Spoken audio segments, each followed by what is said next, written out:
Hello everyone. Let's look at verse number 42 and 43 of chapter 68 in the Quran. It says the day Shin will be uncovered and they are invited to perform prostration.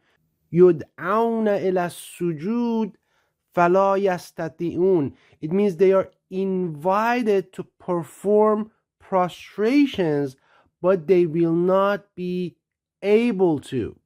I have several videos discussing the meaning of sujud, sujda. I will put the links in the description so you can watch them later if you were interested. And then what happens next? It says their eyes humbled.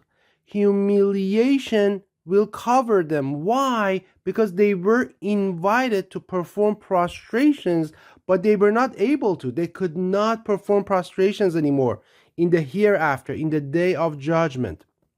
And then what it says here is very interesting.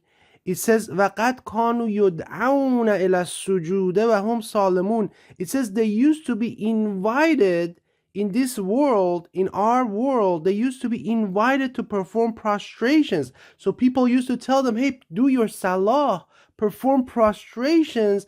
وَهُمْ صَالِمُونَ. It means that while they were salim, while they were sound, while they were physically healthy, they could perform prostrations. They had no restrictions. They had no disability, but they would not perform the prostrations in this world. They would not do salah. They were against it. So let's analyze the verse together. The word salimun basically comes from the word salim. What does it mean? It means physically healthy, to be sound, to be physically healthy. That's what it means. Basically, nothing physically or mentally that prevents them from being able to perform prostrations. That's what it means in the context of that verse. So who is the verse talking about? The verse is talking about a group of people who used to be invited to perform salah and prostrate, but they adamantly refused to perform prostrations in this world for whatever reason it might be. I don't know. You can think of all kinds of reasons. Despite having no physical or health excuses. So what are we talking about? Again, I mentioned that, for example, disability. Some people have a disability. They cannot bow down. They cannot prostrate. Some people have knee or back problems. Some people might have mental disease. Basically, it could be a plethora of physical or mental reasons why one would not be able to perform salah and do prostrations. But why is this verse there? What are the implications of this verse? What is the message that Allah, Yahweh, our creator, the creator of the heavens and the earth, is trying to teach us in this verse? The lesson is this, that prostration in salah is not required, is not needed of those who have physical or health excuses. Again, disability, knee, back problems, mental disease. So these people, Allah does not require of these people to do prostration. So if someone has mental problem, someone has physical problem, disability, they are not required to perform salah and do the prostration.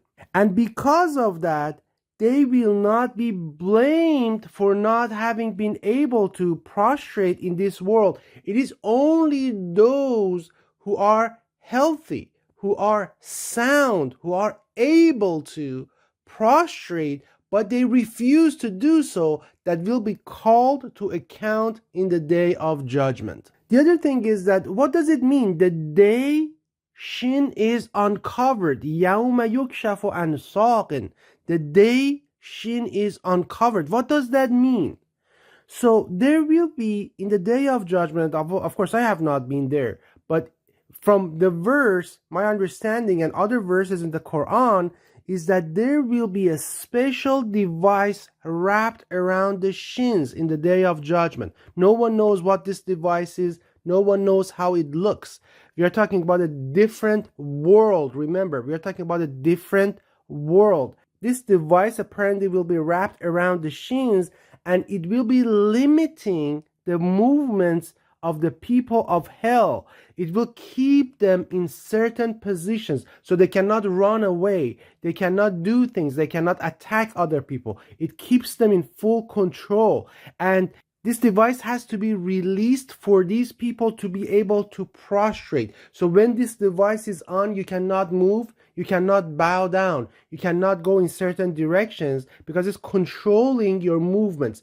This device is released, and then you have actually freedom of movement. So when this device is released, they can actually prostrate, but they are called to perform the prostrations that they have to do that. They know they have to do that, but they can't. And the reason is this, because in this world, they were called to perform prostrations. They were called to do their salah. However, for various reasons, they adamantly refused to perform prostrations. They were against prostrations.